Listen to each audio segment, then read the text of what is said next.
एक दिन की बात है। आरोही सुबह पार्क में टहलते हुए जा रही थी, तभी उसे एक रोती हुई बच्ची मिली।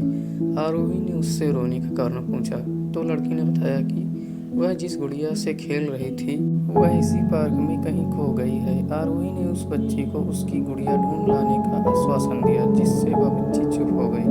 आरोही ने गुड़िया ढूंढने के लिए समय मांगे और फिर दूसरे दिन गुड़िया लाने का वादा करके वहां से चली गई। पर गुड़िया ना तो आरोही को मिली और ना ही उस बच्ची को। आरोही ने गुड़िया की तरफ से एक काल्पनिक पत्र उस बच्ची को लिखे और जब वह बच्ची पार्क में गुड़िया पाने की आशा में आई तो आरोही ने वह पत्र उस बच्ची को पढ़कर सुनाया। पत्र इस प्रकार था: कृपया रोना मत, मैं समय समय पर उस गुड़िया के बारे में तुम्हें लिखती रहूंगी, बस तुम रोना मत। अब आरोही रोज उस खोई हुई गुड़िया की तरफ से काल्पनिक पत्र लिखने लगी और लगभग रोज ही उस बच्ची को पढ़कर सुनाती, जो कि यात्रा का काल्पनिक वर्णन हुआ करता था। आरोही ने इस काल्पनिक लेकिन रोचक वर्णन ने उस बच्ची को रोने नहीं दिया।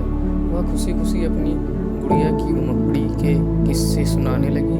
अब वह खुश रहने लगी। एक दिन जब काफी कहानियां हो गई तो आरोही ने एक दूसरी गुड़िया उस बच्ची को लाकर दी। जाहिर है वह गुड़िया बदली हुई थी। उस बच्ची को अपनी खोई हुई पुरानी गुड़िया जैसी नहीं लगी तो वह आरोही की ओर देखने लगी। आरोही अनजान बनते हुए गुड़िया में चिपकी एक चिट को निकाल कर पढ़ने लगी।